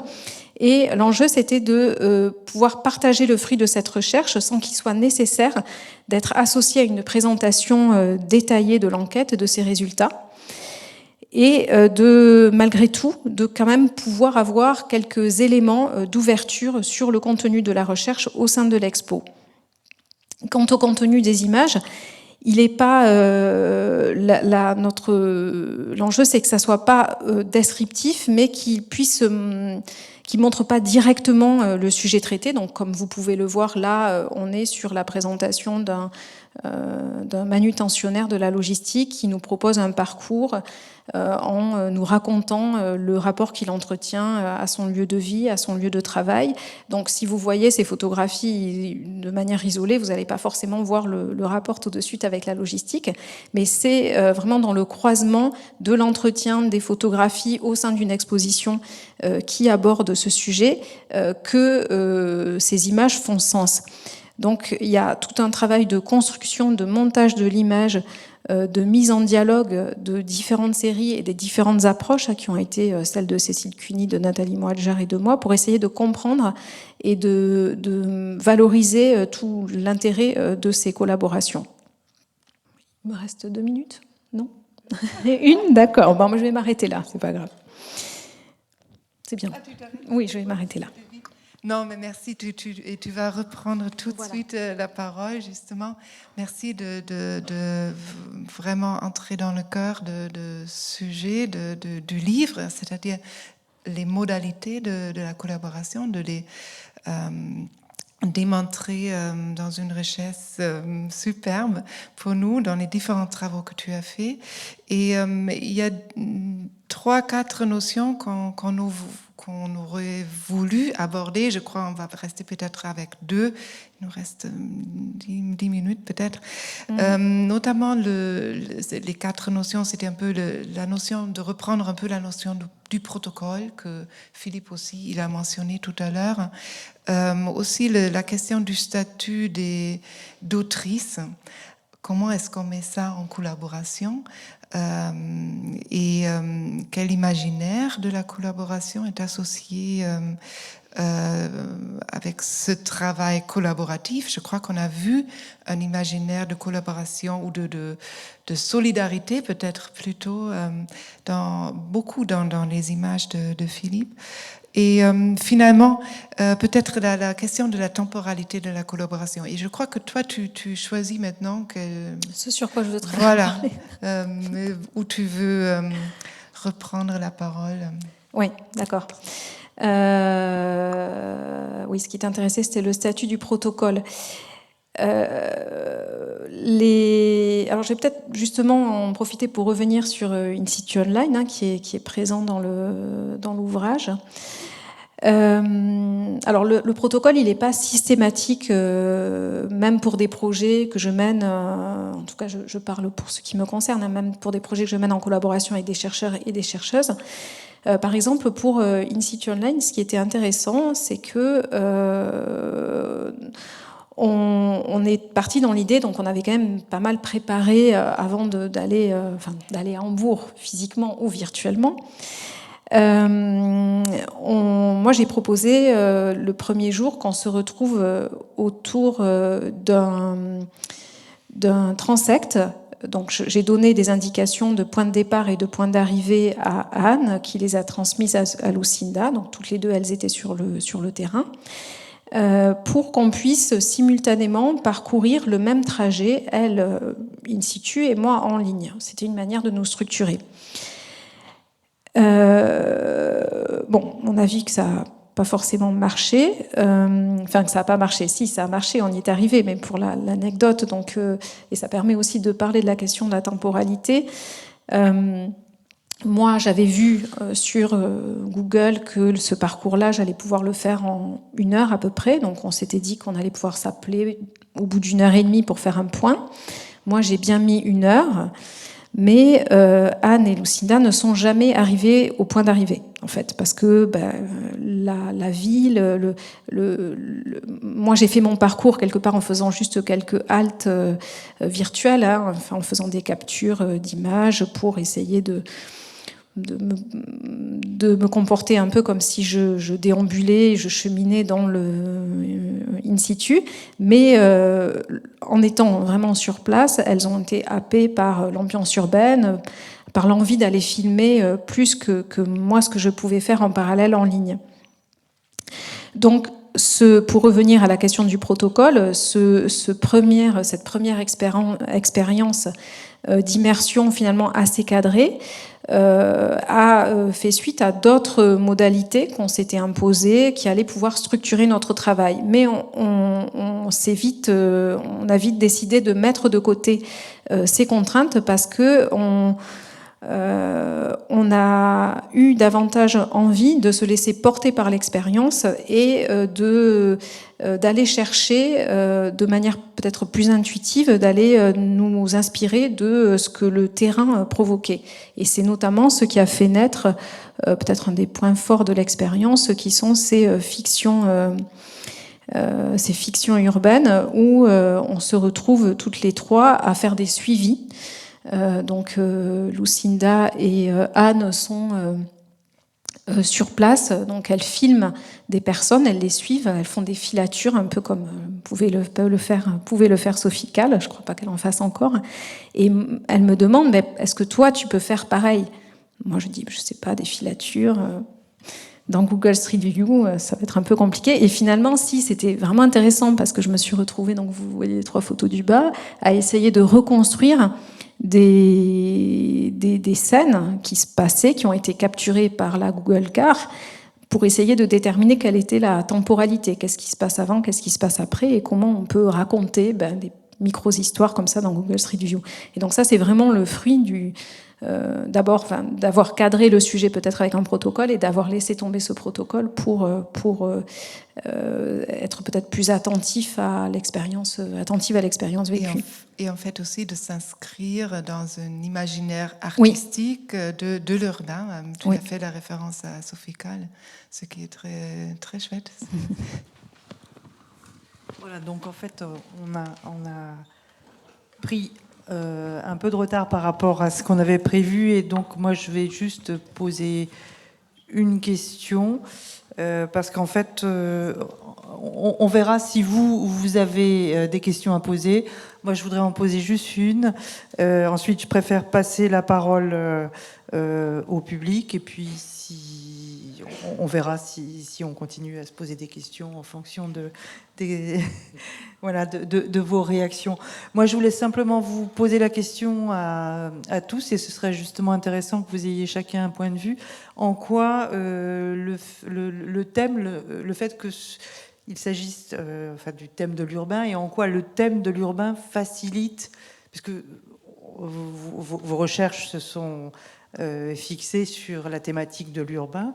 Et je voulais savoir, pour vous, en quoi le thème de l'urbain facilite justement ces collaborations, ces démarches, ces attitudes que vous avez chacun. Est-ce qu'il y a quelque chose de particulier dans le thème de l'urbain ? Je pense que oui, puisque vous l'avez choisi comme exemple. Est-ce que vous pourriez expliquer un petit peu pourquoi, comment ? Je ne sais pas si, comment on commence. Parce qu'en fait, cette question des collaborations entre les sciences humaines et les arts pourrait s'appliquer à d'autres domaines, mais il se trouve que le domaine de l'urbain est particulièrement riche en exemples intéressants de collaboration. Et dites-nous pourquoi, de façon en quoi. Pragmatique, en fait, l'urbain ou le champ des études urbaines, déjà, c'est ce qui nous rassemble au départ, mais on s'est beaucoup posé la question de la façon dont on allait thématiser effectivement l'urbain dans l'ouvrage. Enfin, par contre, puisqu'on a aussi sollicité des personnes qui travaillent sur l'urbain, mais pas forcément. Et moi, la première réponse que je pourrais faire, c'est que l'urbain, ne correspond pas seulement à des types d'espaces, mais à des rencontres, en fait, précisément à des agencements multiples, sociaux, matériels, imaginaires, et ce sont des espaces communs, et ça peut sans doute se prêter plus que d'autres types de configuration à des collaborations, mais en fait, au fond, j'en suis pas complètement convaincue. J'aurais une idée. En fait, ça me ramène à quelque chose sur lequel je travaille maintenant, et c'est pas un hasard que je travaille sur la promesse et la ville. Ça sort aussi, bien sûr, de ces collaborations dans notre collectif. Donc, je dirais maintenant, ta question, que la ville, l'énergie de la ville est liée beaucoup à la promesse, aux multiples promesses qu'elle peut contenir ou qu'elle articule. Donc il y a plein d'attentes. Et c'est vrai aussi pour... ça reflète un peu ce qui se passe dans les projets collaboratifs. Et ça aussi, c'est une vision qui est beaucoup liée à ce qu'on a écrit dans le livre, je trouve. Que ces collaborations, au fond, c'est des collaborations par projet. Des modes de travailler ensemble par projet, parce que on s'est pris le temps, on a trouvé des fonds, etc. Mais ça ne veut pas dire que tout le monde s'engage de la même façon dans ces projets. Parce que justement, il y a un autre projet qui a déjà commencé avant, ou le prochain qui commence après-demain. Donc, il y a une multiplicité d'attentes, de temporalité, d'engagement. Et ça, il y a une affinité, encore une affinité élective peut-être, aussi un sujet qui nous suit, entre ce que l'urbain peut articuler et le mode de travail par projet, qui est le mode de travail de collaboration en fait. Donc moi, j'aimerais bien penser ta question comme ça, qu'elle a à faire avec la ville en tant qu'assemblage pleine de promesses. Alors peut-être que pour répondre, je dirais pas que c'est forcément que la ville qui permet ces collaborations, parce que quand on regarde, il y a aussi énormément d'images du travail, par exemple. Après, ce qui va peut-être changer, et je pense que c'est assez sensible dans les séries qu'a montré Hortense d'Intérieur notamment, c'est vrai que c'est quand même l'espace quotidien, que ce soit le logement ou le quartier, ou enfin voilà. Et donc, voilà, c'est pas un hasard, la première photo de Niepce, c'est une vue depuis sa fenêtre. Et donc, peut-être que du coup, il y a effectivement une très grosse tradition à la fois en photographie, mais aussi dans les études urbaines d'images, de villes, qui fait que c'est vrai que c'est assez facile de rentrer parce qu'on en trouve tout de suite plein, il y a beaucoup d'inspiration, etc. Mais d'une certaine manière, sur les photographies du travail, c'est aussi le cas, en fait. Et donc, alors, ce qui est peut-être parfois plus contraignant dans ces cas-là, enfin, on l'a vécu pour les entrepôts, c'est que c'est des lieux qui sont plus difficiles d'accès. Mais bon, après, c'est le cas aussi de beaucoup de lieux dans les villes. Hein. Donc, et puis les intérieurs, on n'y rentre pas non plus très facilement quand c'est pas le nôtre. Mais voilà, je dirais pas que c'est forcément que la ville qui permet des collaborations art-sciences. Mais c'est vrai que c'est quand même... Enfin voilà, il y a des lieux qui sont très photographiés et c'est souvent aussi un point de départ, même pour les jeunes photographes.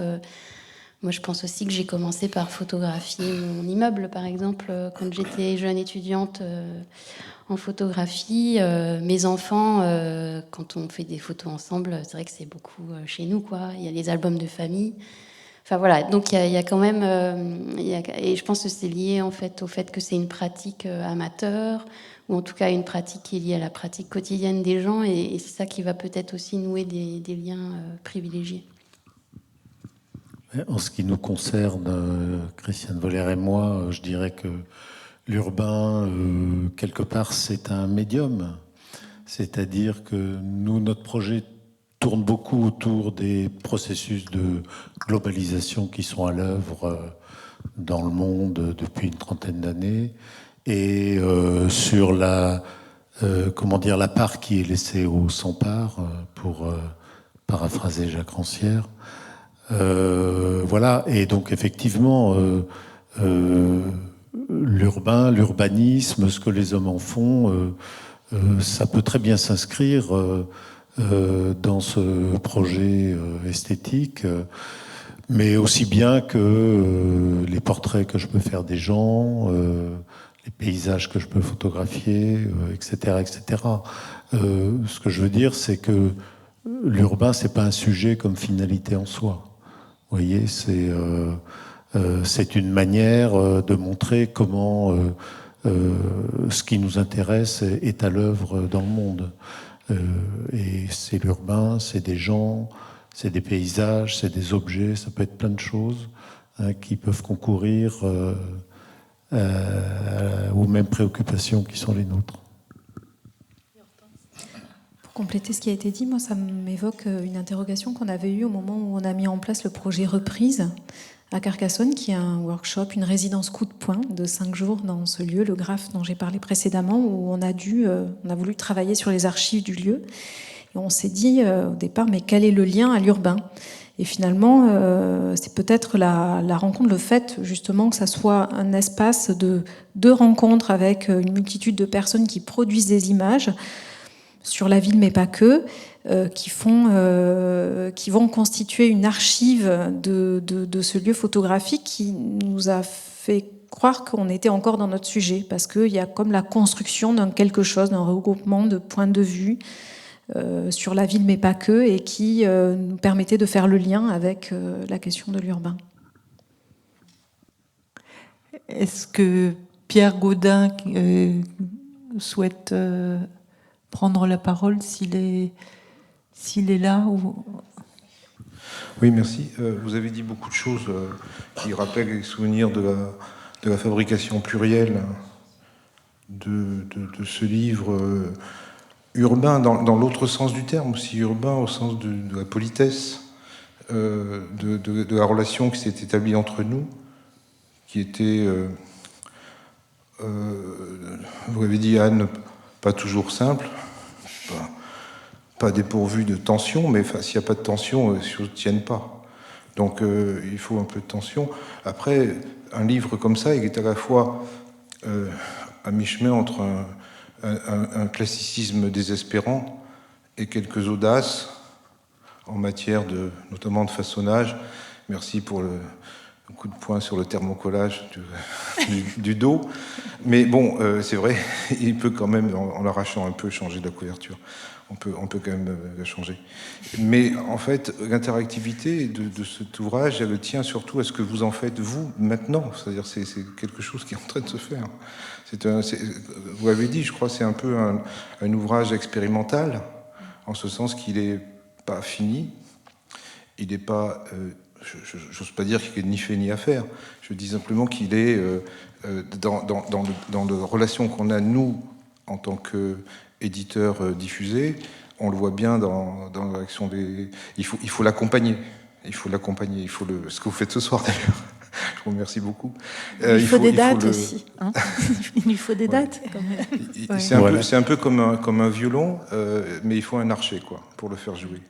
Et justement, pour rebondir sur ce que tu viens de dire, je voulais savoir, justement, vous étiez beaucoup dans l'expérimentation, et quelles conclusions vous tirez par rapport aux questions que vous posiez initialement, ou est-ce qu'il y a des choses qui vous sont apparues dans cette collaboration entre les arts et les sciences pour parler d'une manière un peu pompeuse, est-ce qu'il y a des choses qui vous sont apparues, des choses nouvelles, et sur quoi ou quelles conclusions vous en tirez pour poursuivre vos recherches, pour continuer à travailler dans ce sens-là, éventuellement pour établir est-ce qu'il y a des protocoles, justement, on a beaucoup parlé de protocoles, mais est-ce que c'est quelque chose qui doit devenir un système, ou au contraire doit rester purement personnel ou expérimental? Enfin, voilà, quelle conclusion tirez-vous de tout ça? En tout cas, moi, pour moi-même, ce que je peux en tirer comme conclusion, parce que je ne crois pas qu'on puisse en faire une générale, c'est l'envie de continuer des collaborations, ça c'est sûr. Et d'ailleurs, on a continué au sein du même collectif, mais aussi avec d'autres. Moi, à titre personnel, je fais aussi des films documentaires, donc je soigne particulièrement les temps qui sont pour moi du terrain à part entière de relations avec les personnes filmées, mais ensuite en post-production avec le travail de montage, avec la monteuse, quand j'ai la chance de pouvoir travailler avec une monteuse, avec les preneurs de son, avec les ingénieurs du son, parce que c'est vraiment des lieux où se dessine le savoir, en fait. Donc, sur le protocole, non, ils ne doivent pas être systématisés. Moi, j'ai toujours pensé. En revanche, ce que le livre peut montrer, c'est des possibles, en fait. C'est des possibilités, des expériences analysées qui sont très différentes les unes des autres. Et c'est ce champ du possible auquel on était quand même, je crois, très attachés. C'est une autre façon de dire les promesses, en fait, peut-être.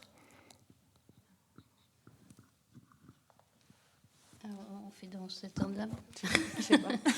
Alors, pour ajouter une autre conclusion, moi, je dirais que, alors effectivement, une conclusion simple, c'est que premièrement, c'est possible, mais en fait, c'est surtout intéressant parce qu'en fait, moi, typiquement, j'avais la double formation de sociologue et photographe, et dans ma thèse notamment. J'ai pas collaboré, si ce n'est avec moi-même, donc c'est pas très compliqué, même si parfois ça peut être schizophrène, mais voilà. Et du coup, dans la recherche dont tu as parlé, Hortense, j'étais pas toujours photographe. Et du coup, j'ai impliqué d'autres photographes dans un travail. Et en fait, pour moi, c'était presque plus source de création de travailler comme ça, c'est-à-dire de ne pas être toute seule, à devoir tout inventer, tout réfléchir. Et en fait, c'est ce qui est important, et je pense que c'est ce qui fait aussi que le livre peut tenir, c'est justement que ça permet plus de circulation, en fait, à la fois entre les contributions de chacun, les expériences, les références, et en fait, c'est beaucoup plus riche. Alors même qu'on peut avoir les compétences, justement, c'est beaucoup plus riche, en fait, de les démultiplier en faisant appel à d'autres.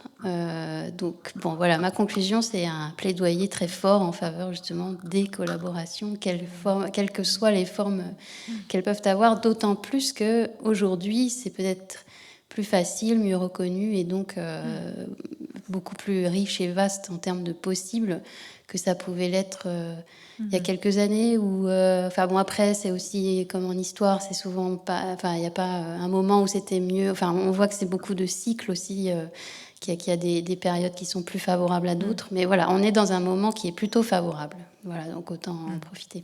Alors, il est déjà 21h, donc en fait, un dernier mot. Alexa Je souscris tout ce que Anne et Cécile ont dit. Et une conclusion, quand on fait la recherche, ça amène toujours à d'autres questionnements. C'est ça le but aussi. Et donc, je l'ai déjà dit, c'est le questionnement autour de la ville et la promesse. Et une sensibilité